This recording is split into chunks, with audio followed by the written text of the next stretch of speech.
Hi, everyone. It's Miss Celeste here again. I'm really excited to dive deep into the developmental milestones for children. Again, I am your instructor for ECE 101, and this is week one, part two. But before we get started, I'm just going to go through just a few reminders such as your book and references. I hope you're reading those chapters and utilizing all the resources I have available. They will help you in reflecting back with the introductions, discussion threads, journals, and assignments. So they are there as a guidance tool for you to have all the information you need so you can write a very meaningful discussion or assignment. And just give some positive feedback. Um, on Tuesday, I hope we've either accomplished this already, you got familiar with Canva with your introductions, and really had fun with that because you could do so many great things with Canva and create great pieces of lesson planning or curriculum, shout outs. Um, Newsletters, anything just creatively, you can definitely do on there. Wednesday is our discussion thread. So I hope you've gotten yourself familiar with that and shared some great ideas, keeping the dialogue going between your peers so it's consistent and done throughout the week. Because again, we are an online course, so the discussion thread is a really great opportunity for us to conversate and collaborate. Okay. Saturday is do the journal blog. Medium is so fun. I hope you've gotten to know it a little bit. And again, if you have any questions, please reach out. I'm here to support you.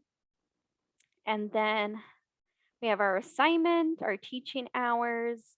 Hope you've started on that and successfully accomplishing all your teaching hours. And please don't forget to submit your reflections so I can better understand through your lens of what you're experiencing and just giving me some insight. And then again, if you have any questions or need some support, please reach out and I'll be happy to give you some creative strategies and solution as we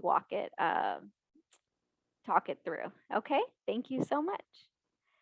And oh, last but not least, our live session reflection. Again, that's extra credits, so it's not you don't have to do it, but I do encourage you to get that done just in case we need those extra credit points somewhere. All right. So week one, course objective two. So the goal is for you to be able to understand the developmental domains of learning. So let's reflect a little bit. What are the developmental domains and how can you explain them in your own words? So if a parent was to ask you what those were, or you were talking to a parent, what areas would you focus on and how would you do that? Because again, as educators, we have to be able to creatively um, and clearly communicate uh, the needs of children in specifics pertaining to the developmental domain sometimes.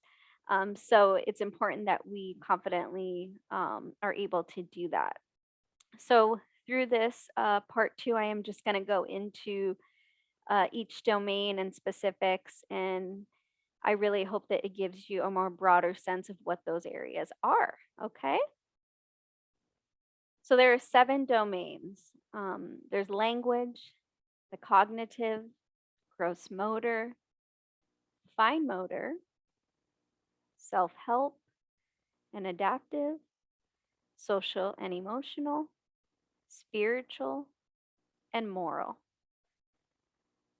We all go to great lengths to make sure children's physical and emotional needs are met and that they are learning and developing the way they should be at all times. So it's important that we together support these domains so they can be successful in all areas of their learning. So let's get into domain one. So that's focusing on the gross and fine motor skills. So the gross would be the crawling, the walking, the jumping, climbing. These are all examples of this. The fine would be learning specifically the hand-eye coordination, because this right here is the main focus of the fine motor skill. Kids learn how to control specific, movements, within their hands. And in order to do that, they have to have certain activities to do that. And so a lot of the activities can be like coloring, cutting with scissors, tearing paper. That, reinforces the development. Um, for an example, in my experience in my Montessori environment, we did a lot of the fine motor skills in our practical life area. So we did a lot of pouring and sorting and scooping, which the children, of course, enjoyed and had so much fun doing it. And I have an array of examples there that I can give you if you ever need them. So please reach out. Domain two would be the language. This domain is the center of the child's ability to speak, read, and write. So involving alphabetic and phonetic learning is very important. So this really starts at the beginning. So that's why the encouragement of language and reading and talking to your children is something that a lot of us see often, um, because it's really, really important to do that from the very beginning.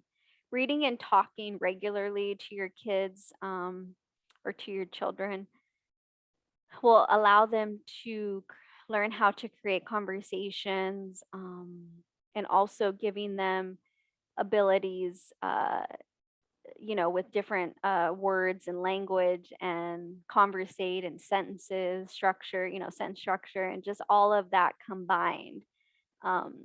They also learn by watching and hearing, mom and dad in the home, at school, their peers. But it's really important that at home is their first exposure to language. So, with that said, that's an important area to maybe discuss in your classroom. It's a great topic of discussion, I feel, with parents, of just making them mindful of the interactions and language choice. And, kids hear and see everything, right? So it's just important to remind them of that because they are learning at all times. So it's not an on and off switch, as I like to tell them. So if you're having conversations, the children are listening. So uh, interactions and languages and just kind of navigating that, children are definitely learning that. So it's important to kind of have supportive um, and kind language at all times. Domain three, I've talked about the cognitive area. Again, that's about how children think and process information. Children are learning cause and effect through many areas of what they do, and reasoning.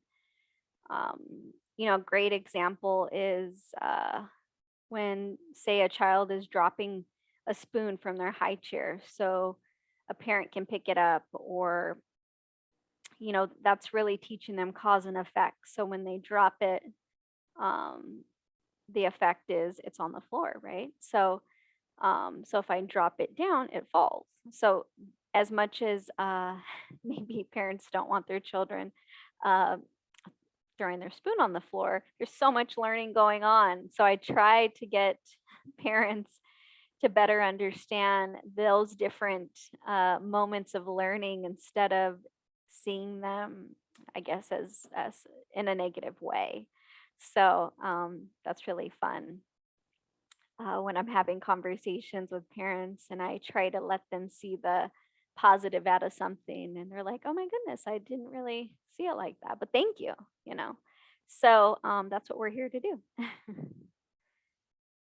Domain four the biggest area I feel that we all need to focus on is the social emotional. We're all social beings, and our kids are no different. So, learning to play with others is a skill that is taught.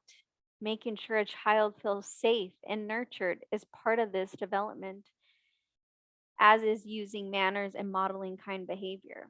So, children are watching the way adults interact. So, I always say in a classroom, we are always modeling the behavior that we're asking of them. And that goes to how we're talking to one another, how we're from our face expressions to our words, all of that matters. So when you're modeling good manners and kind behavior, that is going to help the children understand and see it through. And then they will then begin to do the same. Kids learn by seeing, and we are their first examples sometimes. Sometimes, again, all children come through different environments, right, before they come to us. But when I mean by first examples, it could be the first example of kind behavior, could be the first example of using your words or other ways of problem solving. So there are first times happening. Um, so it's important to kind of capture those moments and make them meaningful. The things that they learn, now is something that we have to continue to reinforce so they become good habits, as I would say. And as they grow older, they'll become just part of what they do. So that's why supporting their social emotional will also help them in challenging situations and provide that confidence for them to get through it and know how to process what's happening and kind of build solutions off that. And that's what we want to empower. We want to empower children to self regulate, self solve. And in order to do that, we have to give them those tools early on so they're able to work through those challenging moments. Domain 5, the self help. So, my biggest example here, I have a short story in the classroom. So, when children learn, that's for an example, to put, say, they get a material off the shelf and then they put it away. Parents will make jokes like, I can never get them to clean up or, um, finish or start anything. And my biggest example is just, you got to let them enjoy the process. And what I mean by that is when I'm in the classroom, I give them a very clear expectation of what's needed in this moment. So I show them by doing, um, I guide them when necessary, but I definitely let them lead and self correct themselves. So once children find the understanding to why things are done a certain way, they do it differently. So I really want to empower that independence because then that will help them learn to take care of themselves. And then there's moments in the classroom that you have to remind, of course, but you're not leading them. You're not, you know, uh, directing them in a sense of like they can't do it. You're just there as a support. And that's how I like to view it. So I always tell parents, let them lead, let them go through the process, be the reminder, but also make sure that we're following through. So when we do that consistently, then they know what's expected and they do it.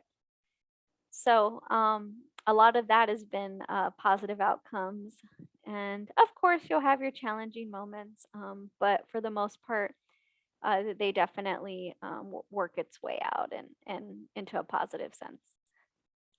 Other ways that they learn to self-help themselves is, learning to dress themselves. So if that means um, encouraging parents to maybe wake up a little extra early or um, start a little early, in the evening. It's important to let them know how to help themselves, put on their shirts and just really kind of own that, because in that sense of like, aha, moment is so powerful and so rewarding and fun. And it's so amazing to watch that moment blossom. And that includes tying their shoes or brushing their teeth. They become less dependent on the parent if they're able to master these skills. And that's what we want, right? We want them to learn to do for themselves. We want them to learn to make choices, self direct, confidently, respectfully. But we also are the examples of that. So it's important to model that at all times. And lastly, the potty training is a big milestone here. So that definitely allows them to understand more about themselves and confidently navigate through potty training is an amazing milestone. Domain 6 and 7. So having morals and values. So teaching kids to love and respect themselves is a behavior that is learned from the model and modeled by the parent or teachers or whoever's in that environment. So again, they're watching, seeing, hearing, uh, how we interact, how we respect, how we answer, our tones, all of that matters. Um, when we're in those environments. So it's important that you learn to observe as well, um, as explore, with them. And they're always watching. I can't say that enough. They're always watching. Knowing the difference of right and wrong is an important lesson to be learned early on. I like that one because it's important for them to monitor that and to know, is that a good choice? Is that not such a good choice? But really understanding why it is or why it isn't. Respecting oneself includes respecting others and all that incorporates respecting everyone around you. So, building respectful, confident, and competent children is our goal. And for them to navigate through life in a happy, fun, and the ability for them to add greatness to our wonderful society. So that starts from the very beginning. So teaching the whole child slash parent support. So I kind of just added this little area because I think it's important that we have an understanding of all areas will allow both child and teacher to grow and learn. Parent participation is necessary to build a sense of balance a child needs in all environments to learn and grow. So this is really saying that it's not just the teacher when the children are in the classroom. We are supporting it in all environments, which means we need everybody to understand the different areas of the whole child, the safety, the social, the physical, the health, the emotional, the intellectual, and all the support that that brings so they can learn successfully. I just want to give a really big thank you for your time today, and I hope it was informative and helpful to kind of dive deep into the domains and I hope I've given some great feedback. If you have any other questions, please reach out. I'll be happy to discuss more specifics and specific areas that pertain to your interest. But I'm continuing to be so excited to learn with you. Our next stop would be part 3 of week 1. Um, Please remember to send your reflections. Okay, have a great day And I look forward to talking with you guys soon. Okay, bye bye.